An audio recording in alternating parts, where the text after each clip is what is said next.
Shalom, selamat pagi semuanya.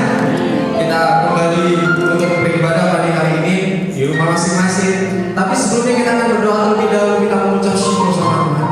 Bapak, terima kasih Tuhan. Kami bersyukur buat kehidupan kami.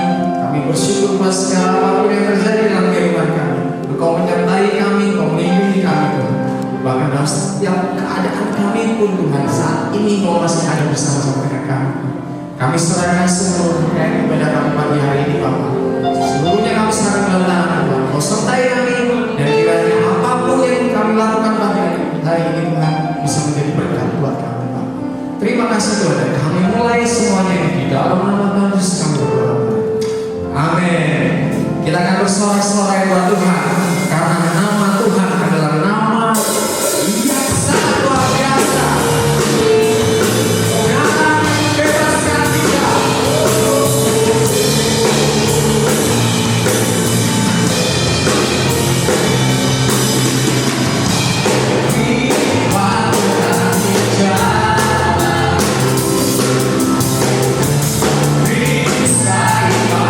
Manusia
sebuah anak besar.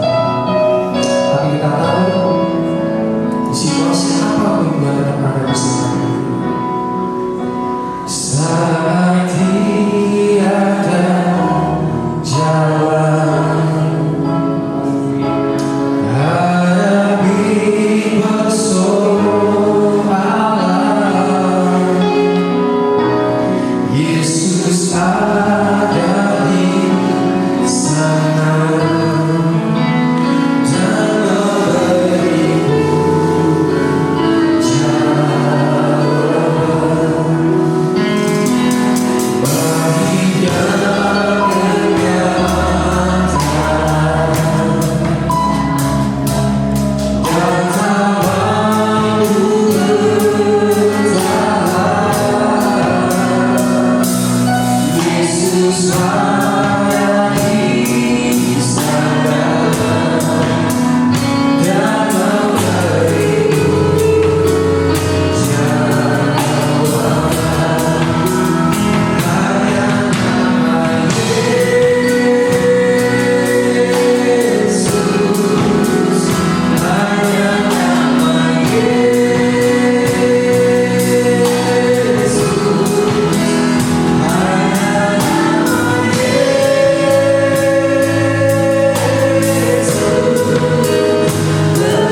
selamat pagi Bapak Ibu, saudara-saudara sekalian, khususnya jemaat di GBT Lumajang. Saya senang dapat berjumpa kembali dengan Bapak Ibu sekalian dalam ibadah secara online. Saudara, sekalipun di tengah-tengah situasi dunia yang penuh dengan tantangan ini, sekalipun di tengah-tengah situasi dunia yang penuh dengan kesulitan ini, kalau saudara ada dan saya ada, ini semata-mata karena kasih kemurahan Tuhan, karena pemeliharaan Tuhan. Kalau kita ada sampai saat ini, oleh karena itu saudara, apapun keadaan saudara, apapun yang sedang kita hadapi saat ini, percayalah Tuhan tetap mengasihi saudara. Saudara, pagi hari ini kita bersama-sama belajar firman Tuhan. Adapun tema firman Tuhan yang hendak saya sampaikan adalah siapakah Yesus yang kita sembah? Siapakah Yesus yang kita sembah? Saya akan membaca dari Injil Matius pasal yang ke-14 dari ayat 22 sampai ke 33. Demikian firman Tuhan. Injil Matius pasal yang ke-14 ayat 22 sampai ke 33. Yesus berjalan di atas air. Sesudah itu Yesus segera memerintahkan murid-muridnya naik ke perahu dan mendahulunya ke seberang. Sementara itu Yesus menyuruh orang banyak pulang. Dan setelah orang banyak itu disuruhnya pulang, Yesus naik ke atas bukit untuk berdoa seorang diri. Ketika hari sudah malam, Yesus sendirian di situ. Perahu murid-muridnya sudah beberapa mil jauhnya dari pantai dan diombang-ambingkan gelombang karena angin sakal. Kira-kira jam 3 malam datanglah Yesus kepada mereka berjalan di atas air. Ketika murid-muridnya melihat dia berjalan di atas air, mereka terkejut dan berseru, "Itu hantu!" lalu berteriak-teriak karena takut. Tetapi segera Yesus berkata kepada mereka, "Tenanglah, aku ini, jangan takut." Lalu Petrus berseru dan menjawab dia, "Tuhan, apabila Engkau itu, suruhlah aku datang kepadamu berjalan di atas air." Kata Yesus, "Datanglah." Maka Petrus turun dari perahu dan berjalan di atas air mendapatkan Yesus. Tetapi ketika dirasanya tiupan angin, takutlah ia dan mulai tenggelam, lalu berteriak, "Tuhan, tolonglah aku." Segera Yesus mengulurkan tangannya, memegang dia dan berkata, "Hai orang yang kurang percaya, mengapa engkau bimbang?" Lalu mereka naik ke perahu dan angin pun reda. Dan orang-orang yang ada di perahu menyembah dia, katanya, "Sesungguhnya engkau anak Allah." Amin. Saudara, seringkali iblis berbicara melalui pikiran kita ketika kita menghadapi masalah yang tidak selesai-selesai. Seringkali iblis mencoba membisikkan kata-kata yang melemahkan iman kita, meragukan kasih Allah. Terkadang kita berpikir, mana itu kasih Allah? Kalau Allah mengasihi aku masakan sampai saat ini, masalahku nggak selesai-selesai. Mana itu janji Tuhan? Mana itu kuasa Tuhan? Masakan sampai saat ini masalahku nggak selesai. Sejak bulan Maret, sejak dinyatakan di negara kita dijangkiti atau terjangkit virus corona, hingga saat ini bulan November, kok belum selesai Tuhan? Kapan berakhirnya virus corona ini?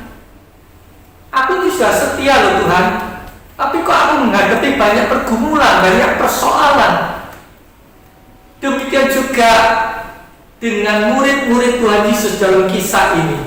Di sini Tuhan menyuruh murid-murid naik ke perahu, murid-murid pergi ke seberang, dan murid-murid pun menurutinya. Tetapi apa yang terjadi seperti yang kita tahu dalam pembacaan ini, tiba-tiba di tengah perjalanan perahu itu diombang-ambingkan oleh gelombang karena angin sakal. Angin sakal itu angin yang datangnya secara frontal, tiba-tiba secara frontal, sehingga perahu itu terombang-ambing. Mungkin saat itu murid Tuhan Yesus berpikir, "Loh Tuhan, aku nurut loh Tuhan. Tuhan suruh ke perahu, aku ke perahu. Tuhan suruh ke seberang, aku ke seberang. Tetapi mengapa kok aku di tengah perjalanan menghadapi pergumulan, menghadapi kesulitan seperti ini? Seolah Tuhan kok tidak menghiraukan, kok aku dibiarkan begitu saja." Saudara, seringkali kita membatasi pikiran kita, seringkali kita membatasi diri kita. Kalau kita menghadapi masalah yang bertubi-tubi dan tidak selesai-selesai, lalu kita berpikir bahwa Tuhan itu tidak ikut campur tangan lagi dalam hidupku, bahwa Tuhan itu sudah tidak memperhatikan aku lagi. Berapa banyak kita mempunyai pikiran sedemikian? Tetapi pada pagi hari ini ada satu hal yang ingin saya katakan kepada saudara.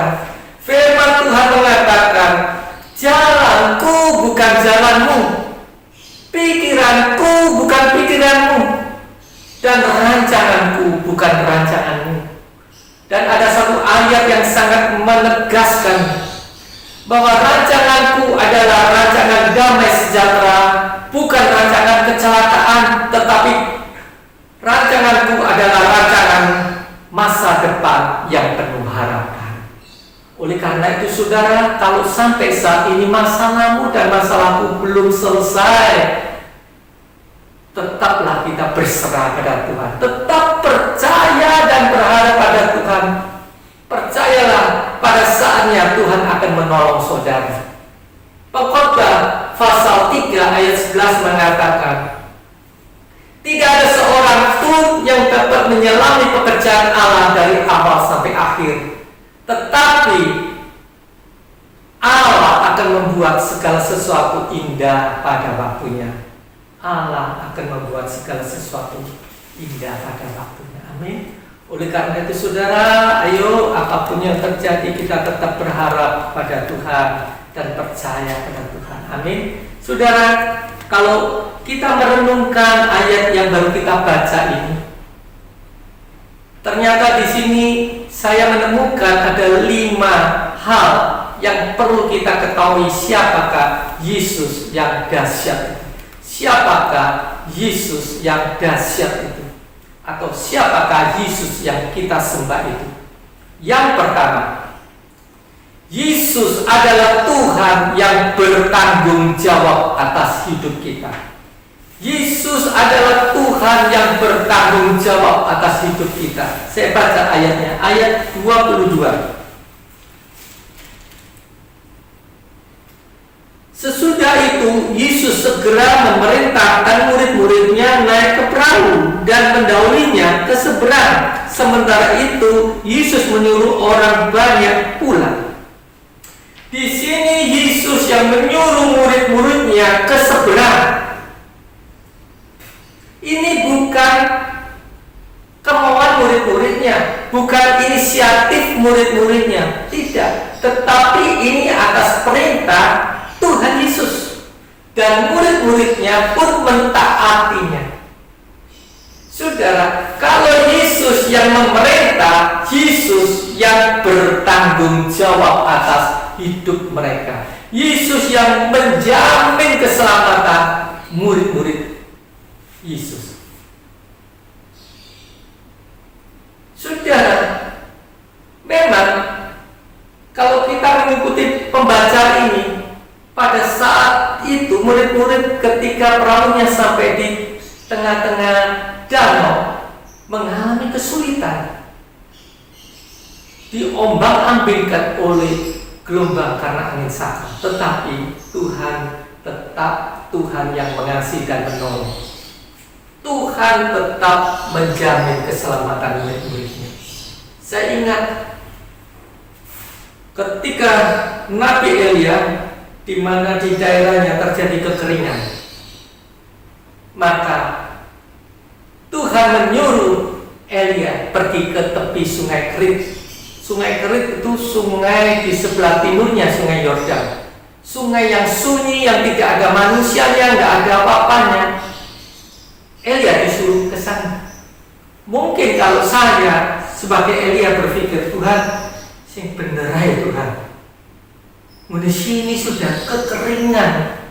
Kok aku tambah disuruh ke sungai Kerit, sing nggak ada manusia, nggak ada apa-apa. Nah, aku makan apa Tuhan? Makan apa Tuhan? Tetapi apa yang terjadi? Firman Tuhan mengatakan Elia menuruti perintah firman Tuhan. Elia melakukan perintah Tuhan. Artinya apa? Elia menuruti firman Tuhan. Memang secara manusia tidak ada orang yang ada di tepi sungai Kerit, tetapi Tuhan bisa mengirim burung gagak untuk memelihara hidupnya. Ini loh, luar biasa pemeliharaan Tuhan. Tuhan bisa memakai 1001 cara untuk menolong kesulitan saudara dan saya. Amin. Memang kelihatannya tidak ada manusia, tetapi bagi Tuhan tidak ada yang mustahil. Tuhan bisa kirim burung gagak untuk memelihara Nabi Elia. Hai hamba-hamba Tuhan, hai pelayan-pelayan Tuhan, kalau Tuhan sudah menetapkan saudara sebagai hamba Tuhan, percayalah Tuhan tetap menjamin keselamatan hidupmu. Tuhan menjamin hidup saudara. Apalagi di tengah-tengah pandemi ini, semuanya podo sambat ya. Ada yang di PHK, ada yang dikurangi jam kerjanya, bahkan ada perusahaan-perusahaan yang mulai mengalami kegoncangan. Tetapi kalau saudara dan saya ditetapkan sebagai hamba Tuhan, percayalah Tuhan tetap memelihara saudara. Amin. Itu yang pertama. Siapakah Yesus yang kita sembah? Yesus adalah Tuhan yang bertanggung jawab atas hidup saudara dan saya. Amin. Kita masuk bagian yang kedua. Siapakah Yesus yang kita sembah? Saya akan membaca ayat yang ke-23. Dan setelah orang banyak itu disuruhnya pulang, Yesus naik ke atas bukit untuk berdoa seorang diri. Jadi yang kedua apa? Siapakah Yesus yang dahsyat yang kita sembah itu? Yesus adalah Tuhan yang selalu berdoa untuk saudara dan saya.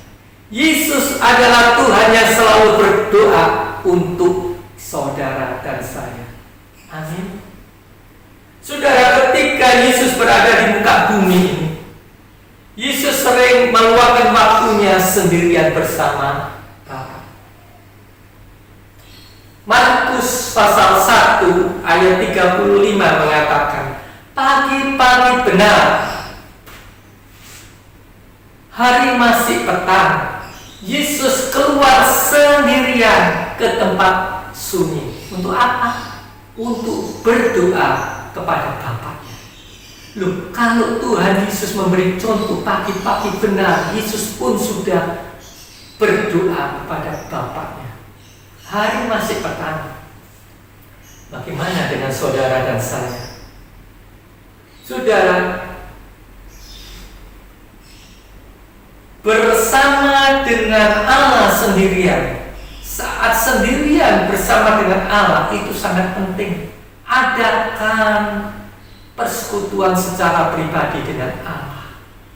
Seperti khotbah saya yang lalu, biarlah dalam kondisi pandemi ini kita banyak tinggal di rumah. Ayo kita lebih banyak bersekutu di dalam doa. Adakan mesbah doa di setiap keluarga saudara. Apa yang saudara hadapi saat ini, tetap berdoa kepada Allahmu. Allah sanggup mendengarkan seruan doa saudara. Amin. Ternyata Yesus tetap berdoa untuk saudara dan saya. Apapun yang terjadi, tetaplah berdoa kepada Bapa. Amin. Saudara, dan dikatakan di sini,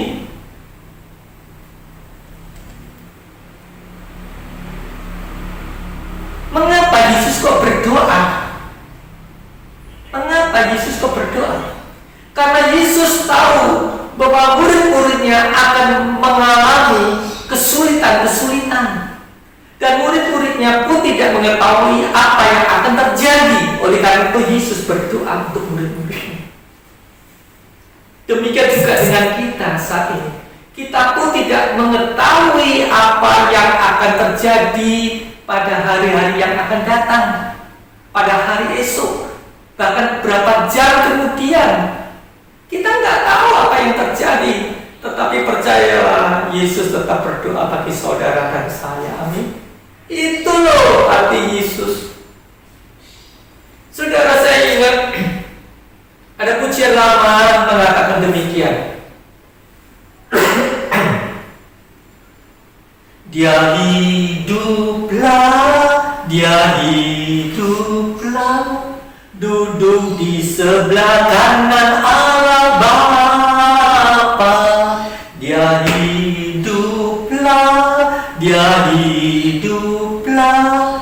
sembahyang buat anak-anaknya. Yesus sampai saat ini berdoa untuk saudara dan saya. Yesus duduk di sebelah kanan Allah Bapa. Bukan duduk tenguk-tenguk, bukan duduk santai-santai, tetapi Yesus tetap berdoa untuk saudara dan saya. Ayo, cintalah kepada Tuhan. Amin. Mengapa Yesus berdoa? Karena Yesus tahu bahwa murid-muridnya akan menghadapi kesulitan-kesulitan itu. Dan sementara Yesus berdoa, maka Yesus tetap tertuju pada murid-muridnya. Kok tahu? Ada ayatnya? Ada. Coba saya akan membaca ayat itu. Injil Markus pasal yang ke-6 ayat ke-48. Ketika Yesus melihat betapa payahnya mereka mendayung karena angin sakal, maka kira-kira jam 3 malam Yesus datang kepada mereka berjalan di atas air, dan Yesus hendak melewati mereka. Jadi ketika Yesus berdoa, maka Yesus tetap tertuju pada murid-muridnya. Betapa payahnya murid-muridnya mengatasi gelombang itu.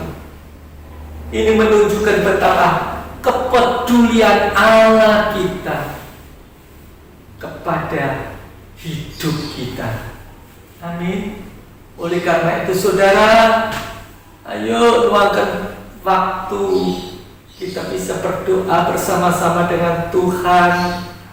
Curahkan isi hatimu, apa yang menjadi kehendakmu, apa yang menjadi keinginanmu, biarlah kita curahkan, kita doakan kepada Tuhan kita. Amin. Itu bagian yang kedua. Siapakah Yesus yang kita sembah? Yesus adalah Tuhan yang senantiasa berdoa untuk saudara dan saya. Amin. Kita masuk pada bagian yang ketiga. Saya lanjut. Tolong diberi sekat karena saya akan membahas ayat demi ayat. Kita kembali Injil Matius pasal yang ke-14 tadi. Injil Matius pasal yang ke-14 tadi. Saya lanjut ayat yang ke-25 sampai ke-27.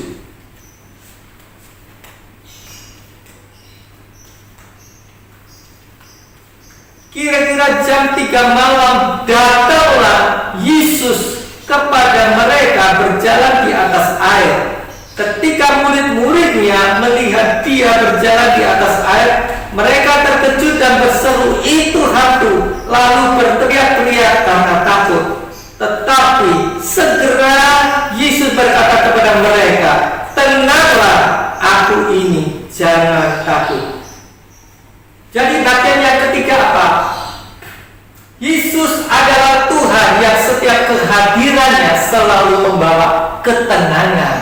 dan kedamaian.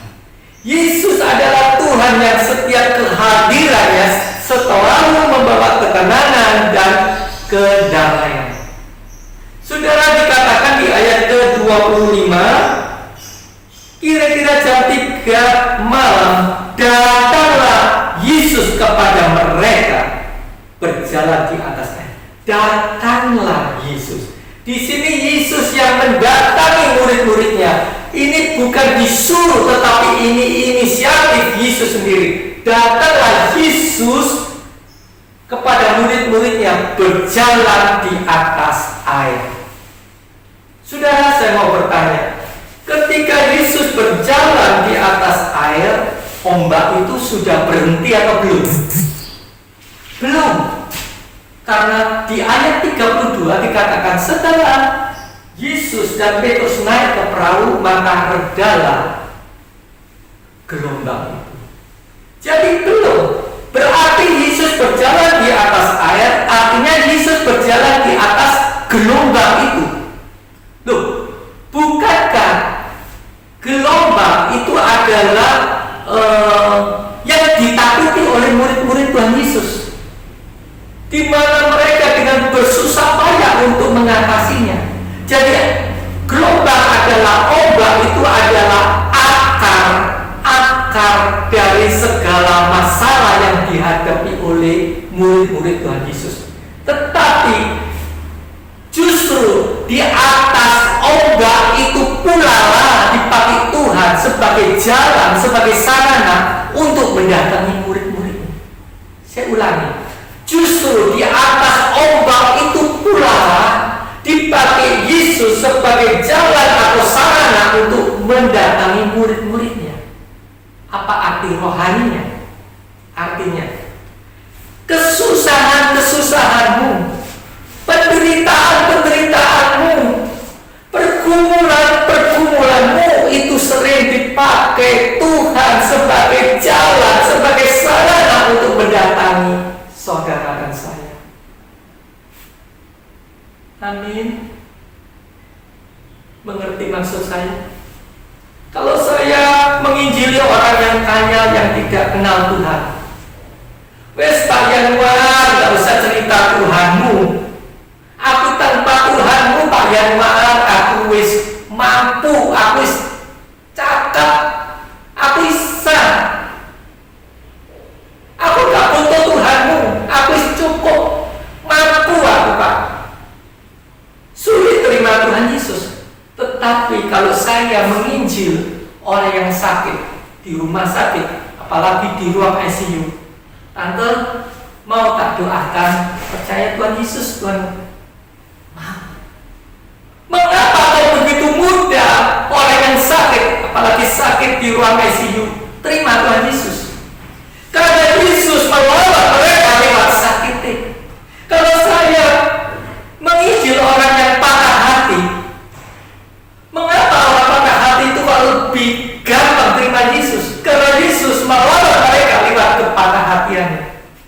Kalau saya injili orang yang hancur hati, mengapa orang itu lebih gampang terima Yesus? Karena Yesus menolong mereka lewat kehancuran hatinya. Firman Tuhan berkata, Yesus dekat dengan orang yang hancur hatinya.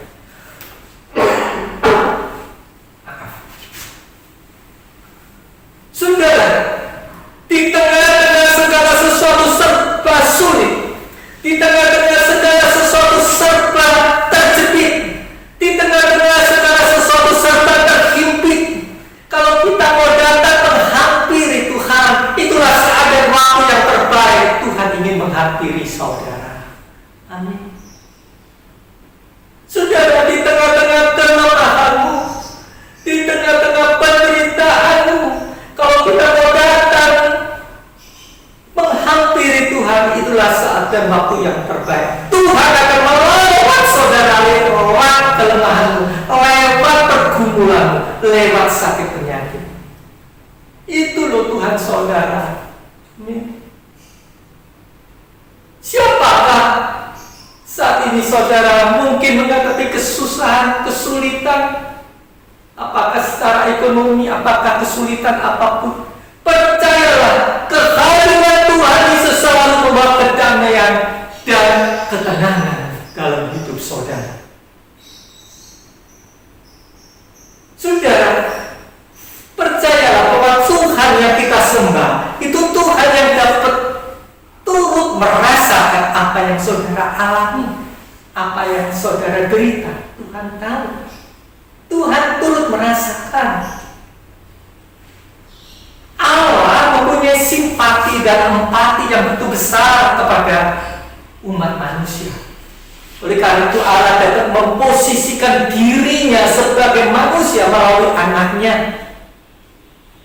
Supaya apa? Supaya melalui diri Yesus itu dapat merasakan apa yang saudara alami. Mungkin saat ini saudara mengalami penderitaan, kesakitan.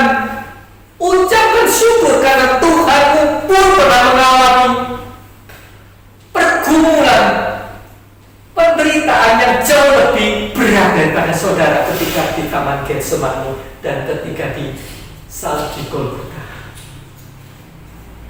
Kalau saat ini saudara mengalami penderitaan, ucapkan syukur karena Tuhanmu juga pernah merasakan bahkan lebih dari apa yang saudara alami. Kasihlah yang menarik Tuhan Yesus turun dari surga, datang ke dalam dunia yang fana, lahir di dalam palungan yang hina, bahkan mati di kayu salib.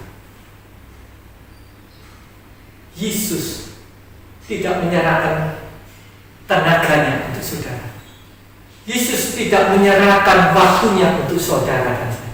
Tetapi Yesus menyerahkan nyawanya, hidupnya untuk saudara dan saya. Sebetulnya kita itu tidak berhutang budi untuk Tuhan Yesus, tidak berhutang nyawa. Tetapi kita berhutang segala-galanya, tak terhingga dan tak terukur kasih Yesus. Itu loh, saudara. Oleh karena itu, saudara, kalau sampai saat ini saudara dan saya masih belum merasakan kasih Tuhan, coba pandang salib itu, pandang salib itu, pandang terus salib itu, sampai air mata kita mengalir. Tanpa terasa air mata kita mengalir. Tuhan, seharusnya aku yang tergantung di kayu salib itu, tapi karena kasih-Mu, karena kebaikan-Mu, Tuhan menggantikan diri Tuhan bagi kesalahanku. Kalau sampai saat ini saudara belum merasakan kasih Tuhan, coba pandang salib itu sampai air mata kita keluar. Itu loh. Oleh karena itu saudara, ayo, biarlah kita memberikan waktu lebih, berikan waktu lebih, bersekutu pada Tuhan, lebih mengenal siapakah Tuhan yang kita sembah ini, supaya di dalam goncangan-goncangan yang saat ini kita sedang hadapi, iman tetap teguh, iman tetap kuat di dalam Tuhan. Amin. Tidak ada lagi cintalah Tuhan, tidak ada lagi cintailah Tuhan saudara. Amin. Itulah bagian yang ketiga. Siapakah Tuhan yang kita sembah? Tuhan, siapakah Yesus yang kita sembah? Yesus adalah Tuhan yang setiap kehadirannya selalu membawa ketenangan dan kedamaian. Tenanglah aku ini, jangan takut. Amin. Siapa saudara saat ini yang takut, gelisah? Tenanglah, undang Yesus dalam rumah tanggamu. Amin. Kita masuk pada bagian yang keempat. Siapakah Yesus yang kita sembah itu? Saya lanjut ayat ke 28 dan 29. Demikianlah firman Tuhan. Lalu Petrus berseru dan menjawab dia, Tuhan, apabila Engkau itu, suruhlah aku datang kepadamu berjalan di atas air. Kata Yesus, datanglah. Maka Petrus turun dari perahu dan berjalan di atas air mendapatkan Yesus. Apa apa yang dapat kita simak dari ayat ini? Yang keempat, Yesus adalah Tuhan yang berani menerima tantangan untuk menunjukkan kuasa-Nya. Yesus adalah Tuhan yang berani menerima tantangan untuk menyatakan kuasa-Nya. Ketika Yesus ditantang Petrus, mari datanglah. Saudara, Yesus yang kita sembah adalah Yesus yang berkuasa. Yesus sanggup melakukan segala perkara. Secara manusia tidak mungkin Petrus bisa berjalan di atas air karena bede manusia lebih berat dari bede air. Jadi pasti tenggelam. Secara manusia tidak mungkin, tetapi bagi Tuhan tidak mungkin. Bagi Tuhan tidak ada yang tidak mungkin. Tuhan sanggup melakukan semua perkara. Kalau Tuhan ingin mengadakan semuanya bisa yang terjadi. Itu loh kuasa Tuhan. Ketika Tuhan ditantang Petrus, datanglah, maka Petrus mulai menginjakkan kakinya dan berjalan di atas air. Berarti Petrus berjalan di atas ombak. Artinya apa? Artinya Petrus bisa berjalan di atas ombak. Artinya Petrus bisa mengatasi masalah itu, pergumulan itu. Bukankah ombak adalah masalah yang sedang dihadapi? Dan mengapa Petrus bisa berjalan di atas air? Firman mengatakan, selama matanya tertuju pada Yesus, Petrus bisa melangkah dan berjalan di atas air. Bila mata kita tetap tertuju pada Tuhan, mataku tertuju padamu, segenap hidupku ku serahkan padamu. Serahkan hidupmu hanya pada Tuhan. Dan bila manakah Petrus itu tenggelam? Petrus itu tenggelam ketika dirasakan tiupan angin di sekitarnya. Apa artinya? Ketika kita tiupan angin sekitarnya itu berita-berita di sekitar kita. Ketika kita hanya mendengarkan berita-berita di sekitar kita yang menakutkan, yang membuat kita gelisah. Dan ketika kita hanya melihat berita-berita itu, dan ketika mata kita tidak tertuju pada Tuhan, tetapi mata kita terarah pada berita-berita masalah-masalah yang ada di sekeliling kita, dan kita mulai melihat pertama, mereka tambah gede, masalahku kok tambah berat. Di situ saatnya Petrus jatuh, tenggelam. Oleh karena itu, saudara, jangan kita terpengaruh keadaan apa yang ada berita-berita di luar. Boleh kita tahu, tetapi kuatkan hatimu. Ketika pandanganmu dan pandanganku beralih kepada hal-hal yang sedang ada di sekitar kita, itu yang membuat imanmu dan imanku jatuh dan tenggelam. Oleh karena itu, saudara, tetaplah pandang Yesus. Jangan melihat seberapa besar, jangan melihat sedahsyat apakah ombak masalah yang sedang kita hadapi, sedang kita alami, tetapi lihatlah betapa besar dan dahsyatnya kuasa Allah yang kita sembah. Amin. Tidak ada lagi cinta Tuhan. Ayo, saudara, saat ini siapa yang merasa dirinya kuat? Kalau saya menginjil orang kaya, maaf, firman ini agak keras.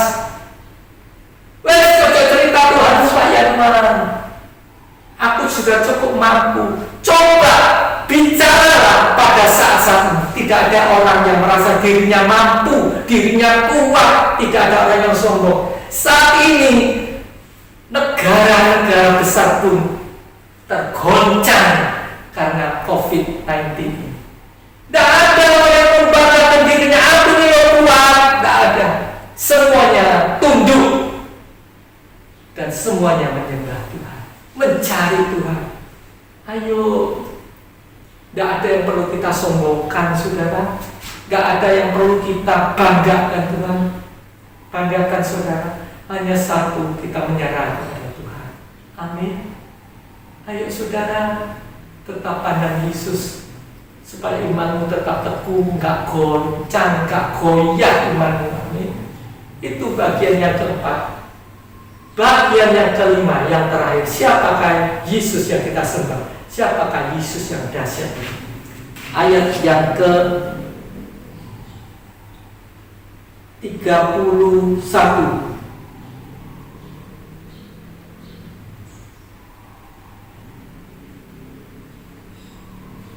Ayat ke-30. Demikian firman Tuhan. Tetapi ketika dirasanya tiupan angin, takutlah ia dan mulai tenggelam, lalu berteriak, Tuhan tolonglah aku. Segera Tuhan mengulurkan tangannya, memegang dia dan berkata, hai orang yang kurang percaya, mengapa engkau bimbang? Jadi apa yang kita dapat dari ayat? Yesus adalah Tuhan yang bertindak tepat pada waktunya, bertindak tepat pada waktunya dan tidak terlambat. Ketika Petrus mulai tenggelam, Petrus berseru, Tuhan tolonglah aku. Maka firman mengatakan, segera Tuhan mengulurkan tangan menolong. Tuhan tidak pernah terlambat. Mungkin saudara berkata, Tuhan, aku sudah sekian lamanya, sudah sekian bulan berdoa, aku gak didengar doa aku. Mana Tuhan gak dengar, aku gak ngerti Tuhan masalahku Tuhan. Nantikan pertolongan Tuhan. Seperti yang saya katakan, tidak ada seorang pun yang dapat menyelami pekerjaan Allah dari awal sampai akhir. Tapi pertolongan Tuhan tepat pada waktunya. Persis saat kita butuhkan itu Tuhan menolong saudara. Amin. Oleh karena itu saudara, ada 5 hal yang kita harus mengetahui siapakah Yesus yang kita sembah. Yang pertama, Yesus adalah Tuhan yang bertanggung jawab atas hidup saudara dan saya. Yang kedua, Yesus adalah Tuhan yang selalu berdoa bagi saudara dan saya sampai saat ini. Yang ketiga, Yesus adalah Tuhan yang setiap kehadirannya selalu membawa ketenangan dan kedamaian. Dan yang keempat, Yesus adalah Tuhan yang berani menerima tantangan siapapun untuk menyatakan kuasanya. Dan yang terakhir, Yesus adalah Tuhan yang tidak pernah terlambat pertolongannya, bertindak tepat pada waktunya. Apakah saat-saat ini saudara sedang menghadapi persoalan? Apa yang saudara gumulkan saat ini? Percayalah, Tuhan mendengarkan doa. Ayat favorit saya, Yesaya 30 ayat 19. Berseru-serulah pada saat engkau menghadapi kesesatan. Aku akan mendengarkan teriakmu dan aku yang menjawab. Bukan pendeta, tetapi Yesus sendiri yang menjawab persoalan saudara dan saya. Amin. Oleh karena itu, hapuslah air mata saudara, gak usah tangisi lagi persoalan. Berharap pada Tuhan. Tuhan akan menolong dan Tuhan akan melindungi saudara dalam kondisi apapun. Dan kita tetap berdoa supaya virus corona segera berlalu, sehingga kita bisa beribadah bersama-sama di dalam gereja kembali. Amin. Mari kita berdoa. Bapa surgawi, Bapa yang baik, Bapa yang kami sembah dalam nama Tuhan Yesus. Terima kasih Tuhan, kami sudah berdoa, kami sudah menyampaikan firman Tuhan. Kami percaya Tuhan, hanya Engkau satu-satunya penolong kami. Kami tidak berani hidup sendiri, apalagi dalam suasana seperti ini. Bila tuntunanmu, pemeliharaanmu Tuhan tetap menyertai kami Tuhan. Juga Tuhan sertai anak-anakmu, khususnya jemaat GPT di Lumajang, juga semua pendengar siaran video ini Tuhan. Kiranya perlindungan Tuhan, penyertaan Tuhan tetap menyertai kami. Dan dalam kondisi apapun Tuhan, kami percaya Tuhan adalah sumber berkat. Berkati kami Tuhan, cukupi keluarga kami semuanya Tuhan. Supaya kami lebih mengenal siapakah Tuhan yang kami sembah. Supaya kami lebih mengerti bahwa Tuhan selalu berdoa bagi kami. Tuhan selalu bertanggung jawab atas hidup kami. Dan kami selalu percaya bahwa hanya Tuhanlah yang mendatangkan ketenangan dan kedamaian dalam hidup ini. Terima kasih Tuhan, dan kami percaya pertolongan Tuhan tidak pernah terlambat. Tuhan, biarlah Tuhan menjawab setiap doa-doa kami Tuhan. Terima kasih Tuhan, berkati kami semuanya dalam kondisi apapun. Tuhan tetap memelihara kami. Kami berdoa untuk bangsa dan negara kami, Indonesia. Kami percaya Tuhan, biarlah Tuhan virus corona segera berlalu Tuhan. Kiranya tahun depan, awal tahun depan, kalau vaksin itu sudah diberikan Tuhan, dapat menolong banyak masyarakat sehingga dapat menekan angka penularan virus corona ini Tuhan. Kami percaya, kami bawa negara kami dalam tangan Tuhan. Biarlah Tuhan tetap mengasihi bangsa ini Tuhan. Berkati kami semuanya Tuhan. Terima kasih.